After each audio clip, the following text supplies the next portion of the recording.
Good morning students. आज हम कर रहे हैं एक्सरसाइज 5.1 का क्वेश्चन नंबर 2। तो इस क्वेश्चन में क्या कहा गया है कि दी गई एपी के प्रथम 4 पद ज्ञात कीजिए जबकि प्रथम पद ए और सार्व अंतर डी दिया गया है। तो एक एपी है हर एक पार्ट में जिसमें हमें उसके प्रथम पद ए दिया गया है और डी दिया गया है। तो जैसे कि पहला पार्ट है जिसमें ए की वैल्यू 10 दे रखी है और डी की वैल्यू 10 दे रखी है और हमें इसके प्रथम 4 पद ज्ञात करने हैं। तो आपको पता है कि एपी में क्या होता है कि प्रथम पद को हम ए से डिनोट करते हैं। तो इसका जो प्रथम पद है A1, ए से भी प्रथम पद को डिनोट किया जाता है, निरूपित किया जाता है और A1 से भी। तो A1 बराबर 10 हो गया और A2 जब हम निकालेंगे तो हम A1 में D ऐड कर देंगे। तो 10 प्लस D मतलब 10 प्लस 10 इक्वल टू 20। जब A3 निकालेंगे तो A2 में फिर D ऐड कर देंगे तो 20 plus D means 20 plus 10 equal to 30। और जब इसका चौथा पद निकालना है हमें A4, तो A4 निकालने के लिए आप क्या करोगे, A4 is equal to 30 plus D यानी कि 30 प्लस 10 इक्वल टू 40। तो इसके चारों पद आ गए A1, A2, A3 और A4। इसका सेकंड पार्ट है,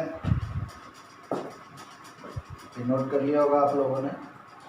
तो सेकंड पार्ट है जिसमें कहा गया है a की वैल्यू -2 है और d की वैल्यू 0 है। a -2 और d 0। तो इसका सॉल्यूशन में तो जिसका फर्स्ट पद है वो तो a ही रहेगा, a का मतलब -2। सेकंड पद है, दूसरा पद है, उसमें पहले पद में फिर d को जोड़ देंगे, d मतलब 0, तो -2 में 0 को जोड़ेंगे तो ये -2 ही रहेगा। A3 कैसे आएगा, A2 जो पद है उसमें फिर D जोड़ देंगे तो -2 प्लस 0 -2 रहेगा। A4 कैसे आएगा, A3 में D को जोड़ देंगे मतलब पिछले पद में D को जोड़ते जाएंगे तो अगला पद आता रहेगा।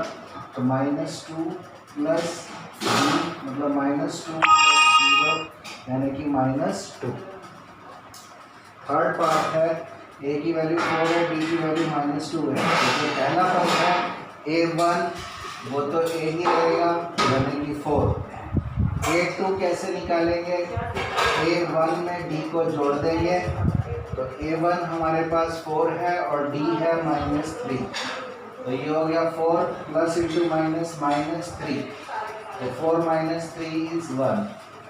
A3 कैसे कैलकुलेट करेंगे, A2 में D को ऐड कर देंगे तो A2 प्लस D, A2 की वैल्यू है 1 और D की वैल्यू है -3, इसको ऐड करेंगे तो ये आ गया 1 प्लस इंटू माइनस -3।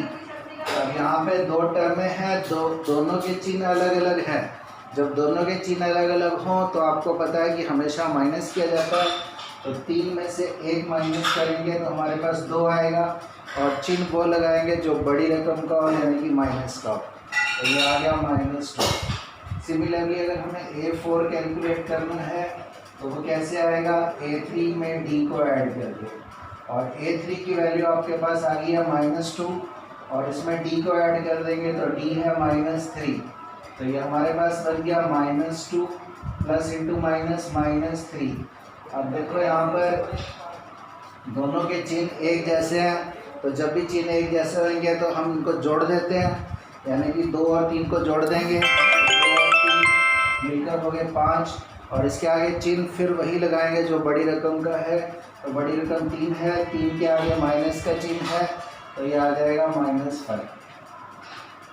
इसी तरीके से इसका फोर्थ पार्ट है, इसमें अगर हमें A1 कैलकुलेट करना है तो A1 तो A ही होगा और A की वैल्यू है -1। A2 कैलकुलेट करेंगे तो A1 में D को ऐड करेंगे A1 की वैल्यू है -1 और D की वैल्यू है हाफ।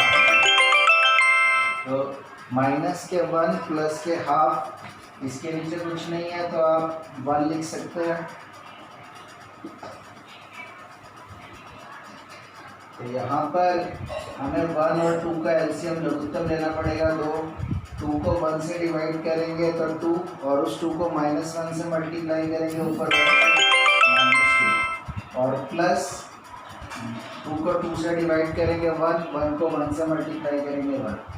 यहाँ पर आप देख रहे हो कि फिर 2 रकमें हैं ऊपर, अंश में न्यूमरेटर में दोनों के चिन्ह अलग अलग हैं, और दोनों के चिन्ह अलग अलग हो तो माइनस किया जाता है। तो 2 में से 1 माइनस करेंगे, एक चिन्ह रहेगा जो बड़ी रकम का है तो -1/2। A3 कैलकुलेट करना है तो A2 में D को जोड़ना पड़ेगा। A2 की वैल्यू आ गई है -1/2 और प्लस D की वैल्यू है हाफ। तो यहाँ पर आप देख रहे हो कि माइनस के हाफ और प्लस के हाफ है, अलग अलग चिन्ह है। माइनस करेंगे एक जैसी रकमें हैं, माइनस होके 0 आ जाएंगी, या फिर आप ऐसे भी कह सकते हैं कि -1/2 और +1/2 कैंसिल हो जाएंगे तो यहाँ पर आ जाएगा 0। और ऐसे ही अगर A4 कैलकुलेट करना है तो A3 में D को जोड़ दिया जाएगा। A3 की वैल्यू 0 आ गई है, D की वैल्यू हाफ आ गई है, तो 0 और हाफ को जोड़ेंगे। 0 में जब भी किसी रकम को जोड़ा जाता है तो उस पर कोई फ़र्क नहीं पड़ता है, यानी कि 1/2 ही आएगा। तो इसके 4 पार्ट थे।